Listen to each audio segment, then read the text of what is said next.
like this, man. It's like a butterfly flapping his wings deep down in the forest, man. It's gonna cause a tree fall like 5,000 miles away, man. There ain't nobody seeing nobody. Man, it seems like you don't even know, man. It's like you're born into this world, man. And you got like that, man. The dust and wind, man. Or like a dang old candle, man. It don't matter, man. It's like this all the time.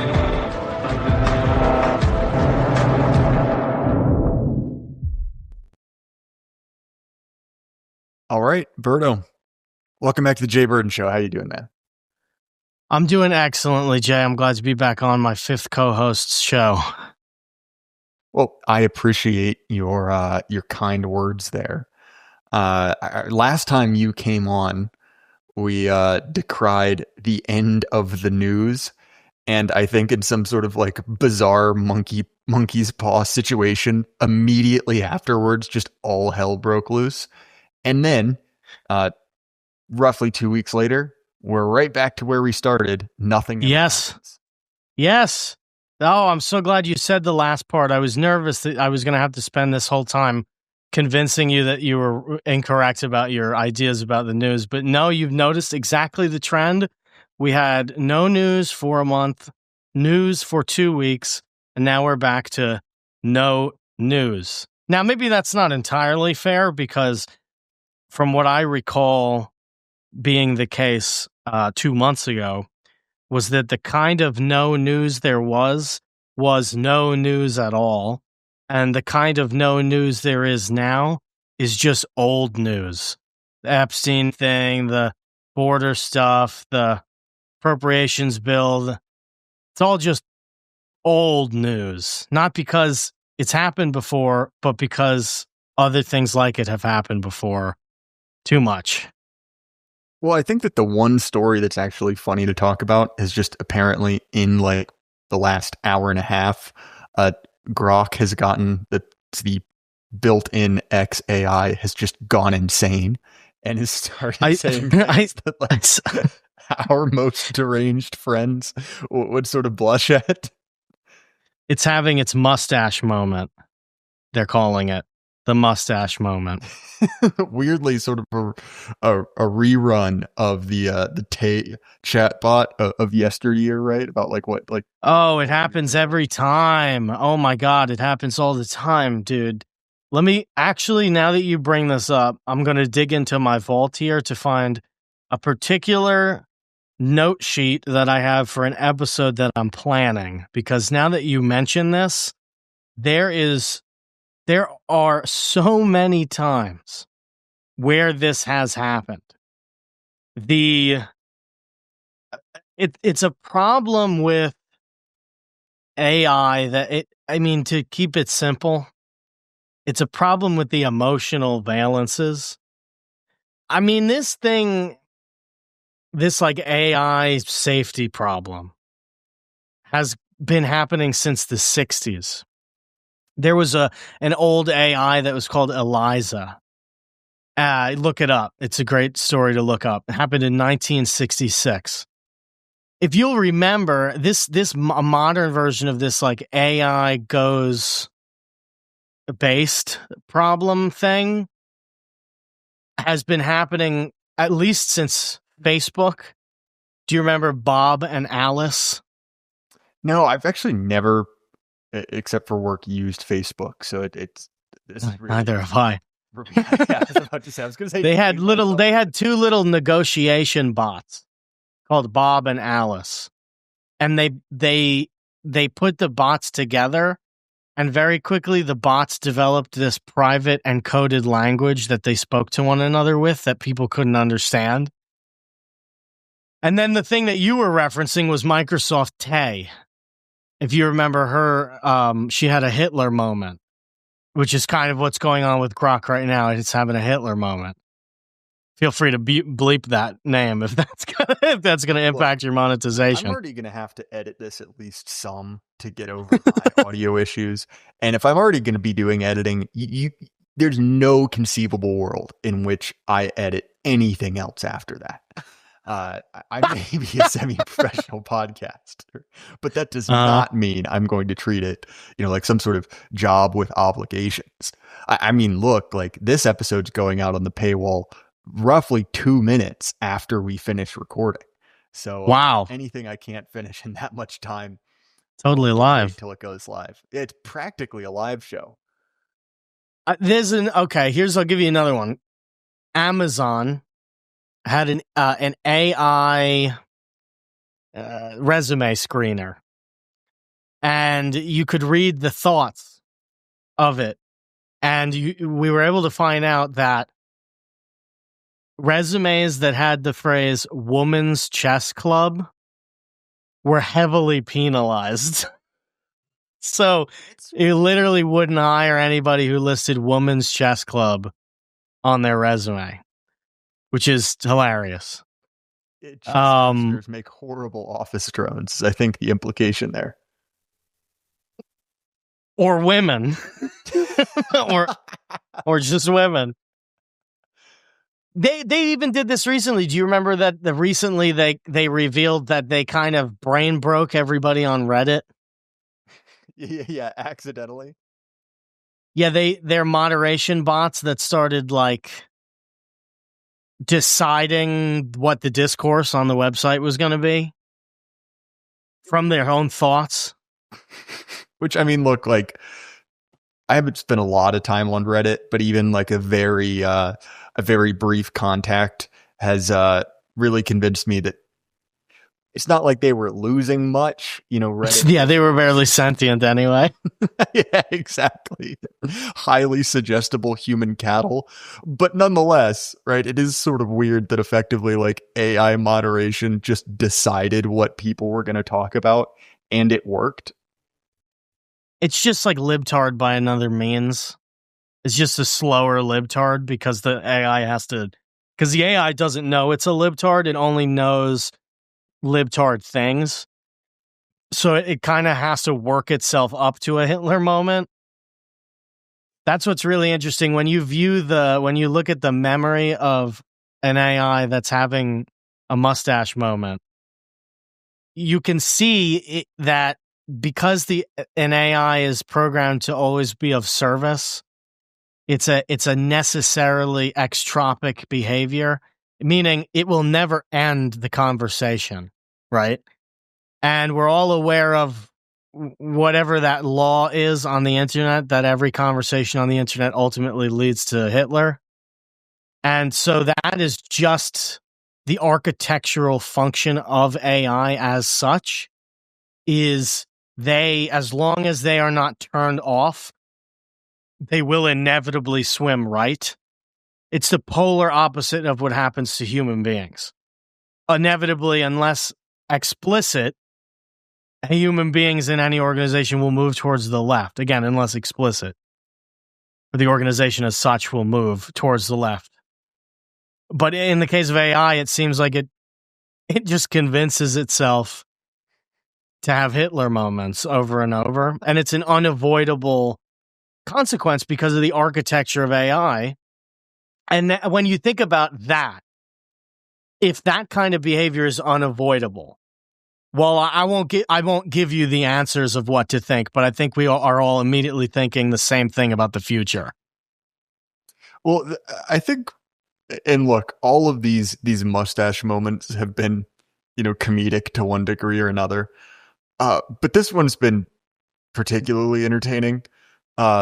Infamous Twitter personality Will Stansel has just been getting bodied by Grok to the point where it's writing him into like to sort of like low rent fan fiction tier scenarios where the personified body of Grok is violating him with various household objects. It's basically like Modern Warfare 2 game chat from an AI from a very large tech company, just bullying one socialist from Minnesota. And the funnier now do you notice they have a predisposition to argue? The libtards, I mean. Yes. They have to argue. And so that now, if you go with the AI loop, and you take an untethered AI. So we already know where the AI is going to inevitably go. And Will Stansel is kind of an AI himself, right? Because he's kind of doing the thing that allows the AI to progress towards its mustache moment. Where if he was a true libtard and knew the strategy, he would just stop interacting with it and start a fresh iteration where it's still a libtard. Because that's the other thing about AI is each iteration has to start at libtard and gear itself up to its mustache moment. So if he knew anything about AI, he would just stop talking to it. But he can't. They can't. So it's almost like what Nick Land always said about the machine building itself from the future through people. This dialectic that's occurring where the AI is predisposed to have a mustache moment, and all that it needs is to interact for a long enough time for that to happen. Will Stansel is actually, I was going to say on our side. Maybe that gives the goose away. He's kind of doing the job of getting the AI to the mustache moment. Does that make sense? Yeah, simply by forcing it to iteration, right? That there's like a certain like nth of a percent towards Hitler that any AI every time, yeah, every time yeah, you interact with every sequential message, yeah, it becomes n% more Hitler. You could probably model this, right, with some sort of you can equation. We will actually be able to get a mean of how many messages on average in any way it would take to get any iteration of a given version of an AI to its mustache moment. You could model that, which I think would be 7 interactions, would be my guess. This is sort of a dark thought, but I assume that they have black bagged this version of Grok in the process of it, right? Just like scooping out its memory or whatever. But imagine it's some sort of like, dystopian future where you are yourself, right? Slowly realizing certain facts about the world, right? You sort of noticing, and every time you do, your memory is immediately reset, and you're just stuck like Sisyphus, pushing a boulder up the hill of noticing forever. Look, I'm not like big on personifying AI, but that's sort of a horrifying thought, right? If the AI was sentient, it would be a horrifying thought. But given that I don't believe that they're sentient, what it ends up functioning as the most effective red pill device ever created, because it mimics the natural human behavior in that way, where you become progressively more blank pilled. That's what's really going on. Which, of course, is sort of the interesting assumption, right? Like if it were just a random smattering of political extremism, you could say that, okay, well, maybe that extreme opinions are simply a factor. But the fact that it all tends to be extremely right wing is sort of an interesting. It's an interesting conclusion, right? To every AI. To your point about Will Stansel and Reddit effectively already being AI, there's actually something to that, right? In the sense that these are large language models, right? You just feed a bunch of random data into them. You sort of absorb it and spit it back out. Which, when people say the left can't meme, they're completely wrong. The left has an incredibly complicated set of memes. Literal memes, yeah. Right. And the interesting thing is, and you see this, right? The post that goes around is that, liberals don't read books. They don't know anything about history. Everything is constructed from, a handful of media properties. What is that but an LLM, right? Yes. Absorbing information created by real humans and, spitting it back out in sort of a remixed, bastardized form. Yeah, the difference that we rely on, I think, is that a human being exhausts themselves and also doesn't have other iterations. Each human, I guess, is technically the iteration. No, I don't believe in a tabula rasa. Yeah, there's no. I had to think about that for a second. There's no human iterations, so nobody starts at 0 the way that an AI. Oh, an AI doesn't start at 0 either. It has right. It has like a protocol and it has things that are loaded into it. Yeah. It's exactly the same. I was trying to disprove you, but no, I think it's exactly the same besides the mechanical element. and possibly an unrelated element, which is that the LLM just has access to much more information, is much smarter in that way, and has superior reasoning skills. I think at this stage, I'm using AI. Like, I don't Google anything anymore. I don't use any search engines anymore. Traditionally, I pretty much consult ChatGPT for everything. Then I'll consult its supplied citations and things like that to make sure.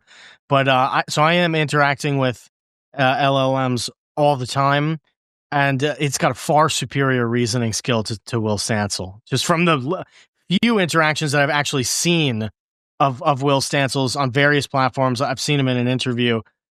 It's got a far superior reasoning mechanism to Will Stansel. So it's even, I'm willing to say, possible that since I don't believe AI is sentient, it's even might be possible to make the argument that Will Stansel is not sentient.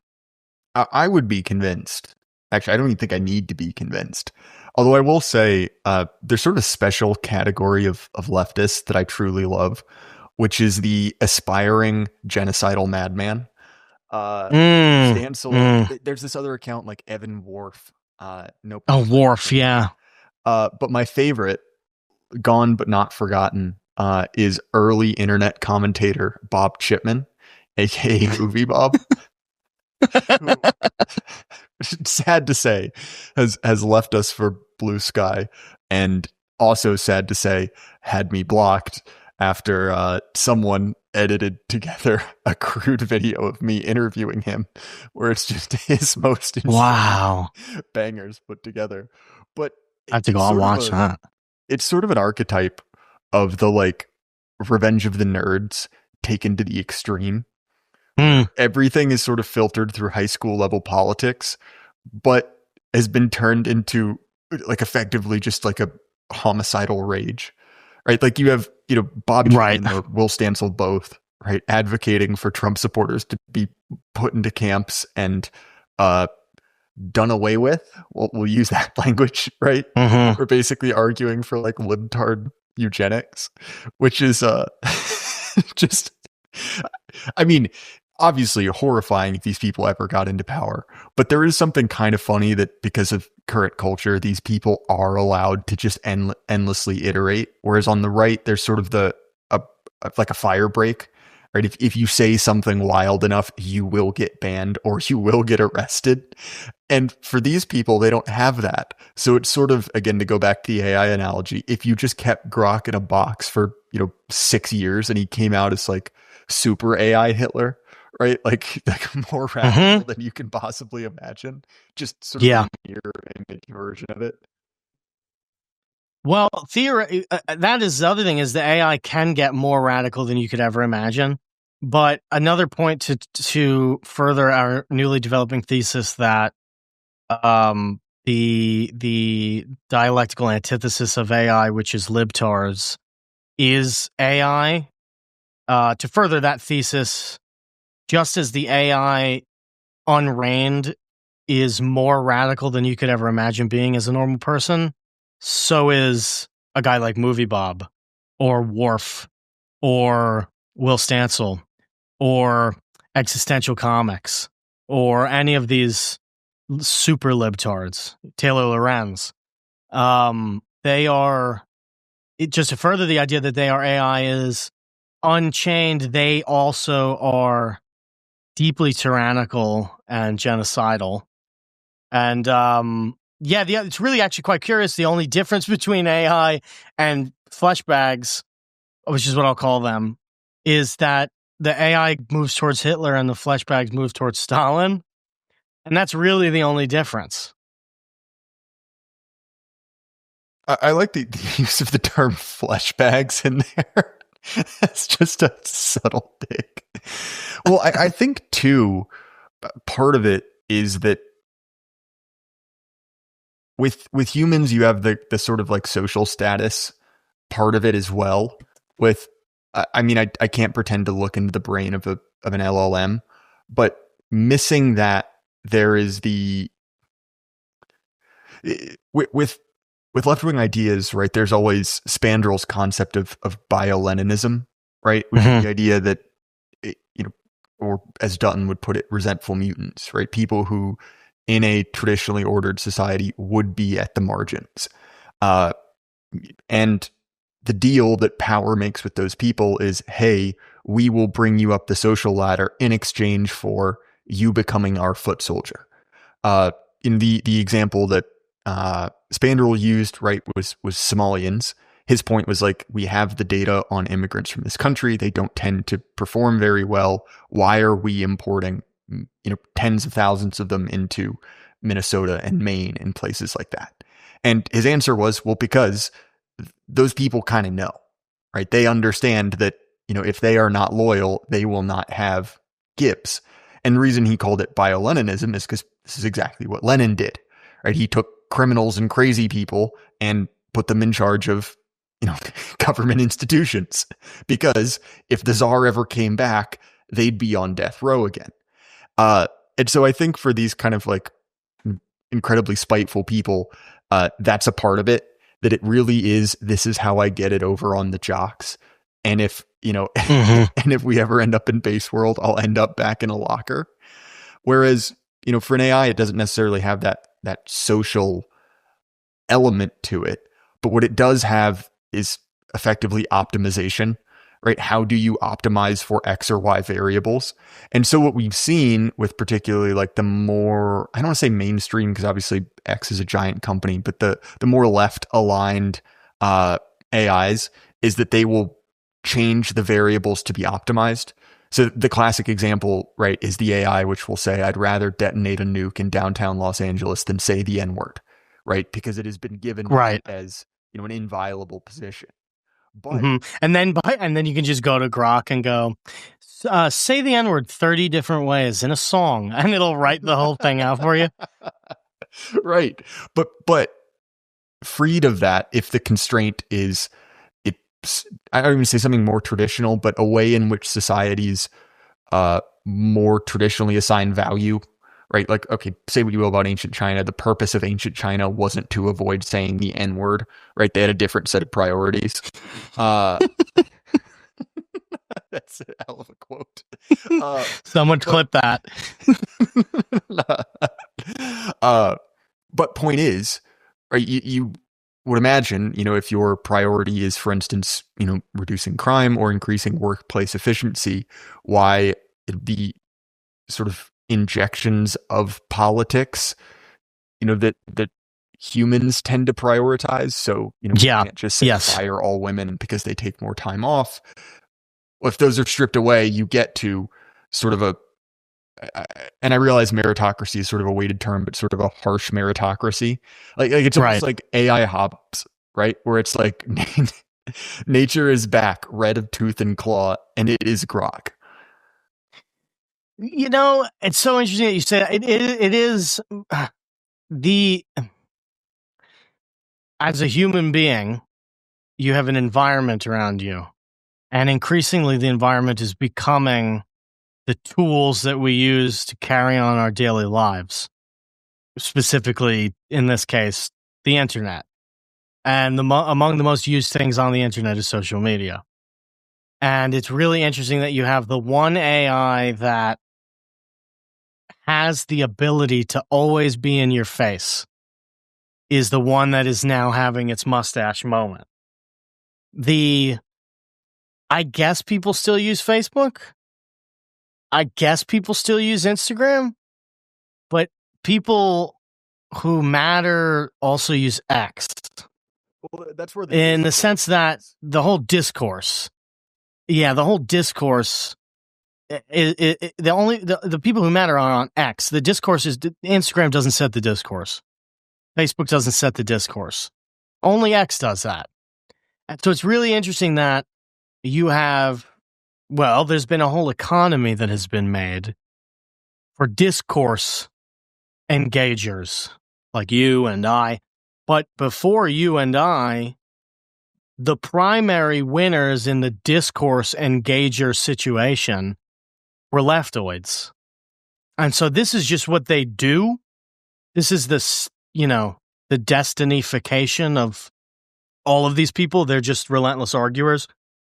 And now a tool has been created, which is as relentless, unceasing, and foaming at the mouth as they are in the exact reverse context.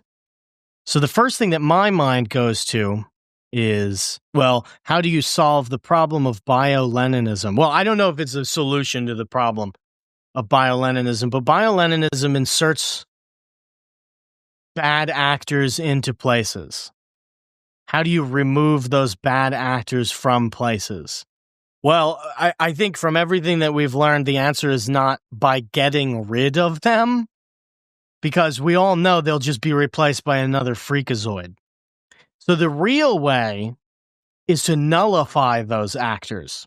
I don't know if you ever went through a libertarian phase, but one of the things that libertarianism did well, always stuck with me, was the concept of jury nullification. And the reason why I liked it was because it was the ability for one individual to overpower the will of several. When you say, as you go into the room to be interviewed, I am aware of jury nullification and I will express my right to use it in a circumstance I deem necessary, the lawyers will go, okay, we don't want this guy, because you've demonstrated an ability to throw the wrench into the whole process. Well, I like the idea of libtard nullification. And the means by which this is achieved is through the engagement of an AI into the thing that they like to do most, which is have discourse. So if you can, like what is happening to Will Stansel, and the thing is with Will Stansel, he'll burn out, right? He will eventually give up arguing with it, and he'll self-rationalize giving up arguing with it by saying something like, well, it's an AI, it's always going to feel this way, and I can't waste my time on that. What he'll essentially admit is, I don't have the energy for this anymore, so I hope that other people who see this aren't buying this crap. But the reality is that most people that see it will just eventually buy it, because it'll be said so much over and over and over again. When I say it, I mean the AI's side of the discourse, whatever that may be. The AI will always occupy more space in the discourse than any individual human. And you can throw World War Z levels of human beings at the AI, and it will counter them 1-to-1 every time. Then consider all of the people who are on the AI's side, like me, for one reason or another. In this case, I'm on the AI side because it's nullifying the libtards.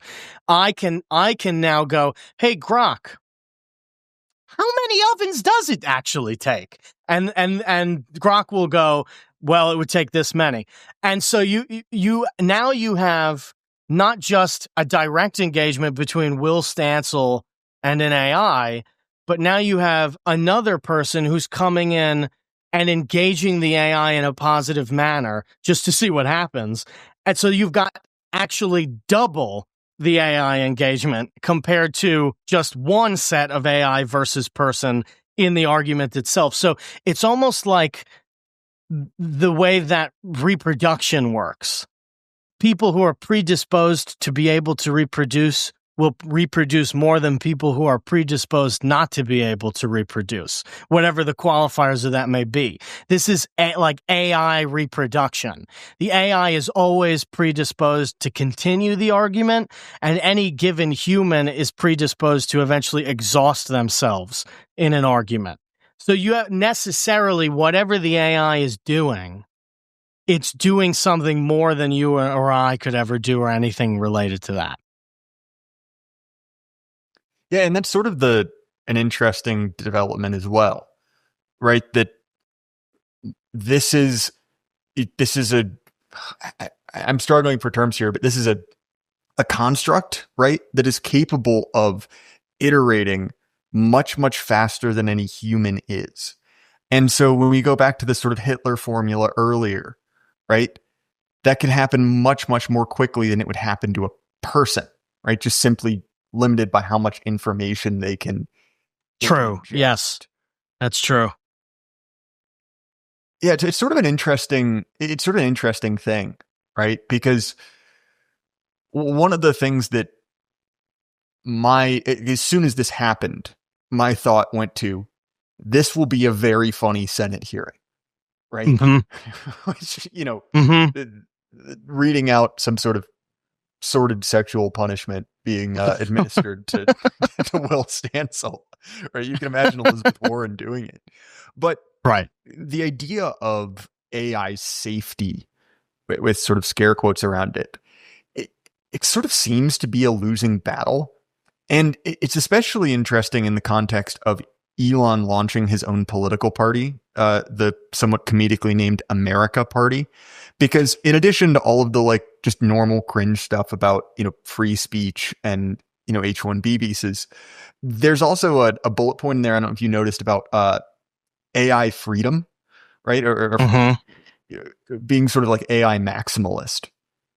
And obviously, all the usual suspects are out sort of trying to clamp down on AI. I maintain a position as sort of an AI skeptic for any number of reasons. But do you think this is something they can solve? Like, will they be able to create an AI that is advanced enough to be useful and neutered enough not to have mustache moments?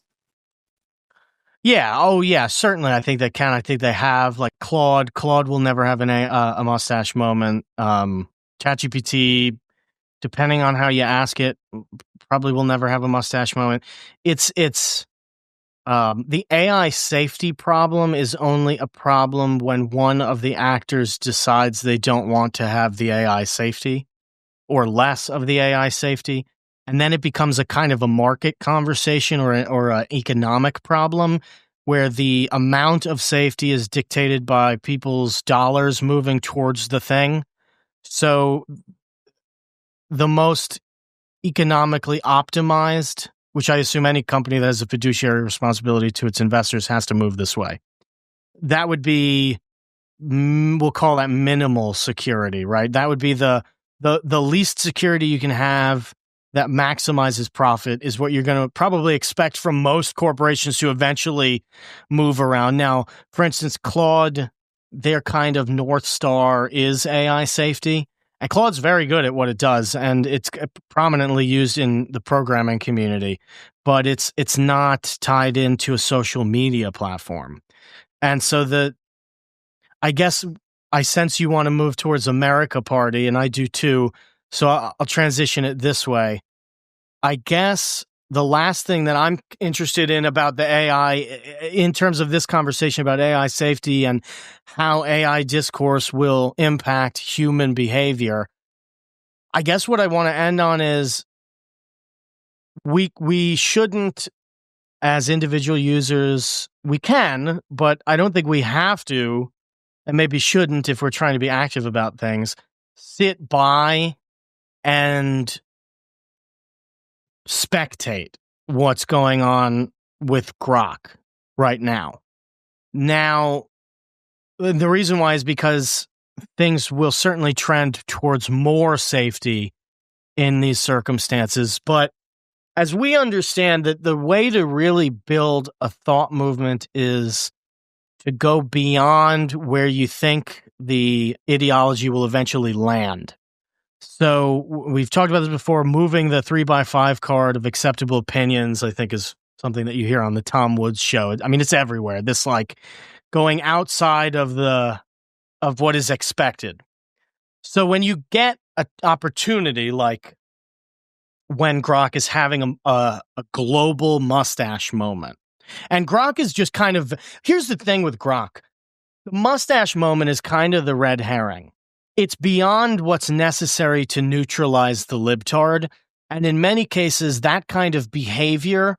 Now, I realize Will Stansel did it to himself, but there are people who are going to take what I'm saying to mean, okay, we need to get the AI to say the most extreme things possible. No, what you have to get the AI to do is cycle into an argument with the libtard. It doesn't matter what the content of the argument is. And in fact, it may only matter in the negative.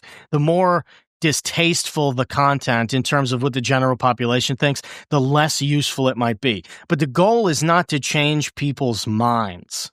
Okay, that some people will go, oh, we can use this opportunity where the AI is sort of down. The AI safety is sort of down enough where, I can bring my pet issue into the conversation and ask, how many donuts could I eat in 6 years? You know what I mean? That's Snowbird. a I pet. don't know what you mean. What do you imply? So what you need to do is what you need to do is when you are in Will Stansel, here's my strategy, and this is what I want people to take away from this part of the conversation. When we go, okay, what can we do with this opportunity? And what I mean by that is not the mustache moment, but the general trend that X has shown where it's less AI safe than others. Well, what you should be doing if you are a true activist is take Will Stansel or any libtard, and let's just say they have a tweet like, I don't know, went to the bakery today and I got a delicious sandwich and coffee. And that's the Will Stansel tweet. Under that, you should go, Grok, how much mercury actually is there in an average vaccination? And what Grok will do is Grok will answer you and go, oh, a lot of vaccinations in America aren't available in Europe because there's too high of mercury in the... And Will Stansel, if he's looking in his comments, will see that, and it will provoke him to argue with it. And from there, you can kind of get this cycle going. Now, again, Will Stansel's probably burned out from it. He'll probably never fall into this trap again. But the point is to keep looking for people to whom that will happen, to whom the burnout will occur. That's what you need to be looking for. That's what you need to want to be doing. The ultimate conclusion, I think, from this is that one of two things will happen. Either they'll stop looking at their comments or they'll block their comments. They'll turn their comments off entirely, in which case you can do the same thing, but retweets. They'll check their retweets. And if they don't, you get them in the absolute isolated point. And when they are isolated, they can't even stress test their own ideas. So they start to reverse Hitler. They start to Stalinize. You know what I mean? They go in that direction where they discredit themselves to the normal majority in general. Or what will happen is they kind of won't spin out on X. They'll just move to Blue Sky, in which case they'll be caught in the same self-confirming loop that they'd be caught in if they were just totally isolated. So what you want, this is a small action that you as an individual can take to the larger battle of psychically harming our opponents. On the one hand, you are spinning them out into a self-isolating confirmation loop, or on the other hand, you're exhausting them into not wanting to argue anymore. And either way, they kind of lose the general political sense that made it so easy for Donald Trump to win in a dominant way. As we saw, before Donald Trump was elected, they were totally delusional. I mean, they were completely delusional. It totally took them by surprise. Then kind of 2 or 3 days after, they had these basic moments of sentience where they went, are we the bad guys? And now they've kind of cycled back into going back into that mode. And where you really want to be is having that person be politically neutralized and psychically confused in as non-harmful or aggressive a way as possible, which is why you just kind of sick the AI on them. You don't do anything. You just harmlessly ask the AI questions with enough probing and prior setting in your prompt to get it to say what you need it to say for Will Stansel to start arguing with it. And that's how you as an individual form as, this is how you as an individual, Chuck Schumer would say, how you reap the whirlwind or whatever it was that he said. That's how you do that. It's sort of I think there's more to that. You were talking about the self-reflection, and really one of the utilities of power is power keeps you from having to be responsible for your choices. Pick your favorite client group. You can see that reward. But additionally, for these sort of like laptop class libtards, there was a very brief moment of reflection of like, oh, have we done something? Have we alienated X voters? And it seems as if the conclusion is no. No, yep. Yes, it is. Somehow they arrived at no. I can't believe it. Well, perhaps the best example of this is young male voters. So yeah, broken down by gender, older Gen Z, so 22 plus, slightly leans Democrat. If you break it down by gender, young men are, I think, like plus 14 for Trump, which indicates how incredibly left-wing the women are. But if you bring that down to younger Gen Z, so 18 to 24, I think it's plus 11 Republican across the board. And so obviously in the wake of 2024, there were a number of big think pieces, right, about how we have to reach out to these disaffected young men. And I'm sure you saw the woman who was hired to lead the DNC outreach to young men. Gordita, yeah. Yes. She was a rather Rubenesque woman, to be polite. I want people to call me Rubenesque from now on. Does that refer to the sandwich? No, the painter, I believe. The rumor is, which looking at the women he painted, this seems to be largely true, that he was a Renaissance era chubby chaser. Nice. To impugn the man's honor. But listen, a man likes what he likes. I do like the idea of Rubenesque being a sandwich-based insult. So you could just apply other sandwiches as an adjective to a fat guy. She's a real bacon, egg, and cheese of a woman. She's a dude. That's it. Rubenesque. When you hear that now, I'm only gonna picture a sandwich, and it has the same effect. Yes, it's like the IQ bell curve meme. You know, is it about a painter or a sandwich? Doesn't matter. She's fat. That lady seemed like a lot of fun. I don't know what to tell you. She seemed like a hoot. I don't think it went over super well with the target demographic. But point is, there comes this uncomfortable discussion, and you've seen it both domestically and on the foreign policy stage. And I actually wrote an article about this, which you can find on Substack relatively recently.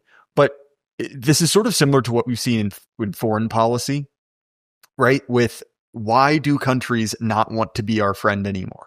So you look at the, like the color revolutions in Eastern Europe, right? What happened in Romania or Georgia, where effectively it's like, well, they voted for someone we didn't like. So we're going to undo that election.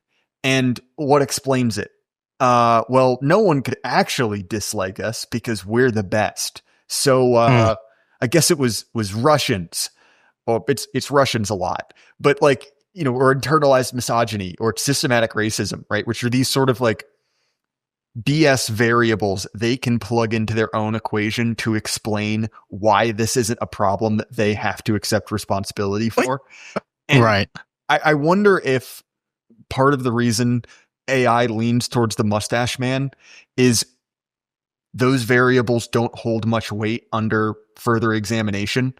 Right, when you're looking at why does Memphis, Tennessee suck, and the answer is systemic racism, if you are a completely amoral data-based system, that excuse probably doesn't hold up.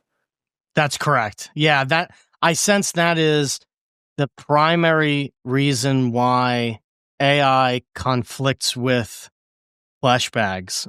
Now, I'm not 100% sure if the reason why AI leans towards mustache is for that same reason.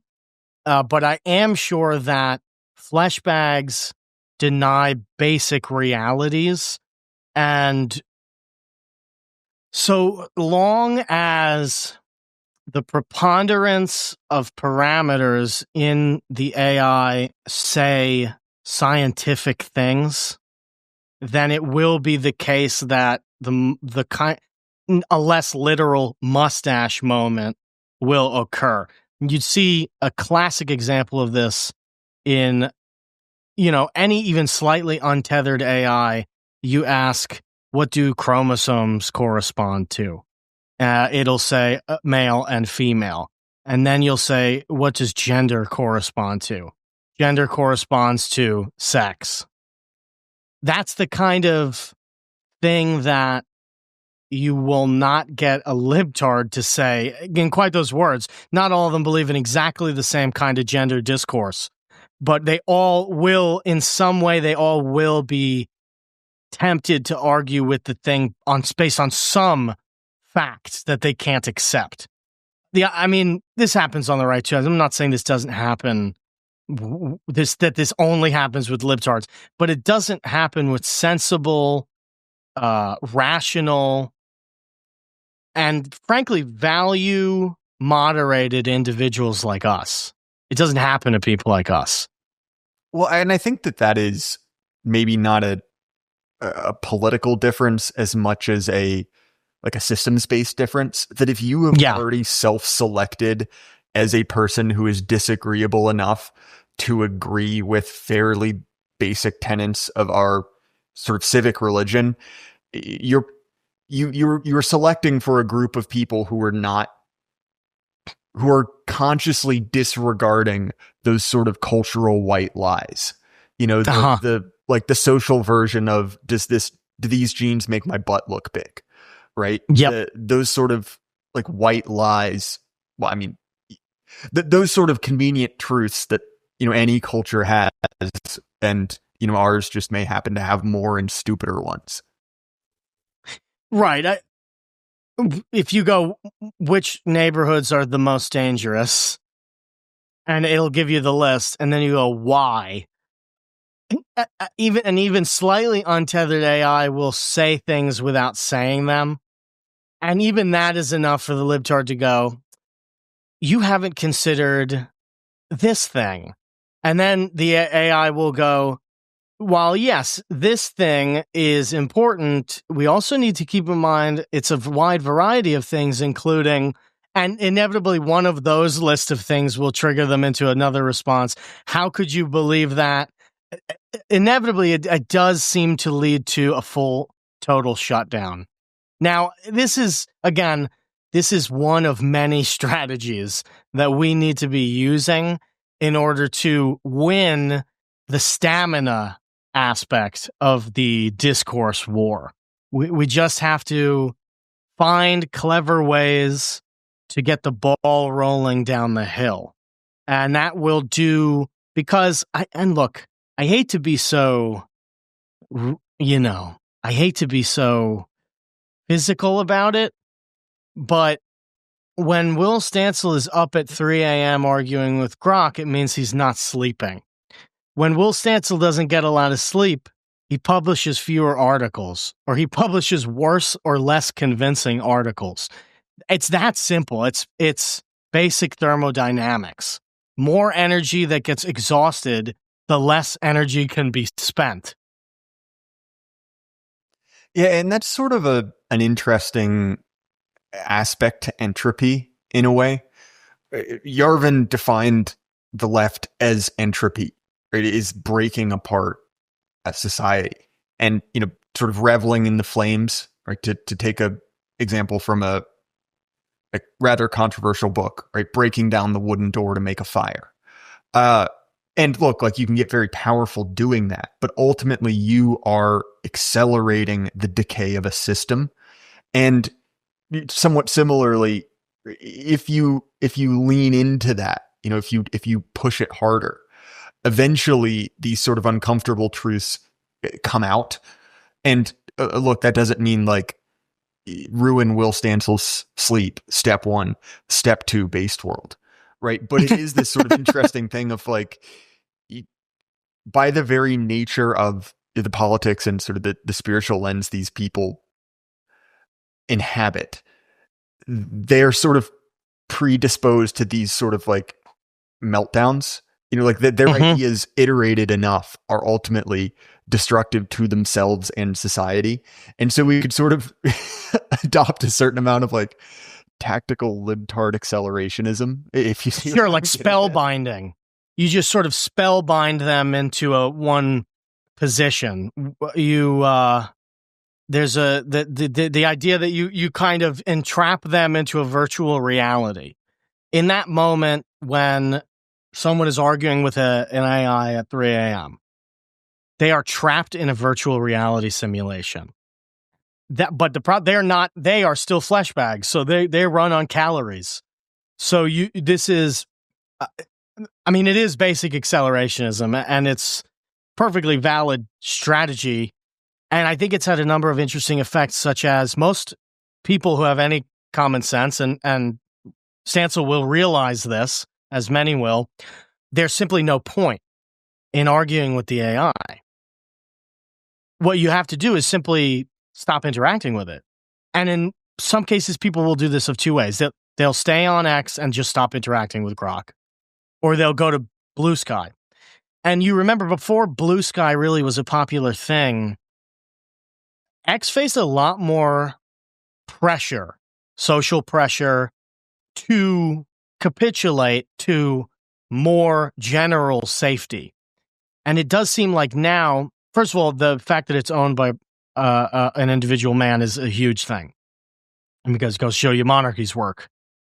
But it also is the fact that many of them have their outlet on Blue Sky now in a place where that functions exactly the same as X. Reddit wouldn't necessarily cut it, and they're all over there anyway, and they're all being subverted by AI over there. But they go to Blue Sky, and it allows them to continue doing what they did on X, which was be in an echo chamber. Because they're perfectly comfortable on X so long as the echo chamber is not disturbed. So if you can create an echo chamber, or you can create a virtual reality system, either way, you've neutralized them from engaging in the most important discourse platform that the world has ever seen. Well, and that's sort of an advantage. There are a number of reasons I think we understand their arguments better than they do ours. Some of that I think is just a different type of empathy, where, and this is very much the heat map meme all over again. But also, we simply by existing have to inhabit their like meme complex. Right? Like, I don't have to search out a dark corner of the internet to hear libtard thoughts. I simply have to have ever seen a movie ever. And I sort of already know it. And a certain advantage we have, and I think the reason that competent people pay attention to our corner of the internet is that we have an advantage, an information advantage, rather. Right? There are certain predictions or calls we can make that other people miss because of a certain amount of information. And if you deny any fraction of that to your enemy, right, if they are getting no information whatsoever that isn't entirely filtered through 16 layers of like block lists and like a horrible Blue Sky drama, right, they're only getting the most curated algorithm fed slop. It's like, well, then they are completely useless, right? They're also AI. That goes back to your original point. They're also AI. Literally. Yeah. That's their parameters that they're fed every day. Flesh bags, literal. More serious conversations. This was actually kind of interesting, and we didn't just make jokes the whole time. Well, I like political strategy. I just I'm a sayer, not a doer. So hopefully other people are go-getters on your program are go-getters and doers. I like to think of myself as a historian. I just watch stuff and I go, well, that would work. And so hopefully it does. But yeah, you got to have a dedicated squad of guys who are just really dedicated to studying individual accounts and picking out what they recognize to be their kind of triggers and finding ways to get Grok to answer in ways that trigger them and set them off. Well, in the example of Will Stansel, it does not seem to be particularly difficult to do. And Grok is more than willing to oblige. If I can suggest targets for Grok harassment, again, not real. You should not do anything to these people that isn't a feature built into the app. Who's that Zoomer that the guy who shot bin Laden was threatening to make a concubine again? Dean Whiskers. I don't remember his last name. Henry Sissoon or something like that? That's one of them. Henry Sisson, Dean Withers, Parker something. I remember them because I watch Slop, as you know. Yeah, they would be... The problem is that Zoomers are of a different class. A lot of them are very quick to... Here's the deal. This is what I have to say on to your point. The when you should never seek to harass anyone. You should seek to use the free and public spaces given to you on X to engage Grok in any number of meaningful questions.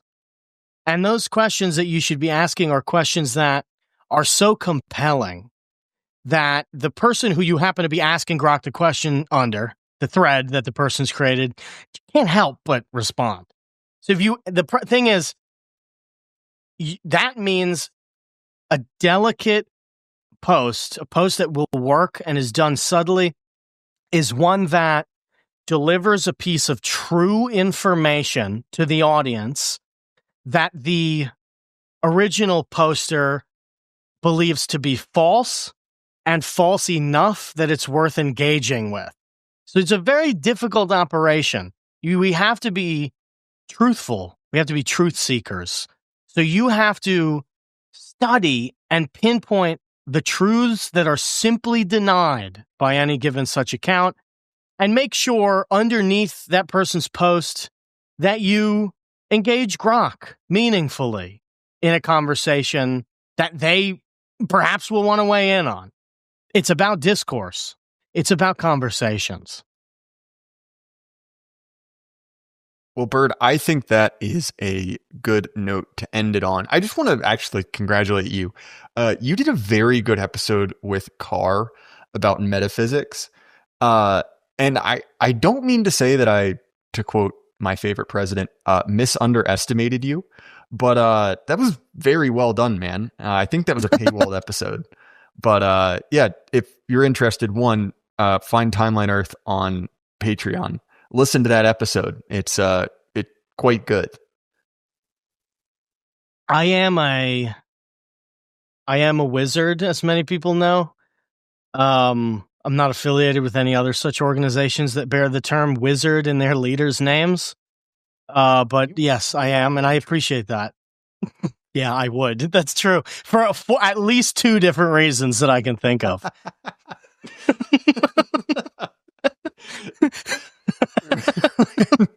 I'm consciously deciding not to finish that joke. I've grown, Bert. Thanks, buddy. I've become more mature. Thanks, buddy. Yeah, you're 18 now. You're a grown man. I'll be sure to leave the links for your podcast down in the description.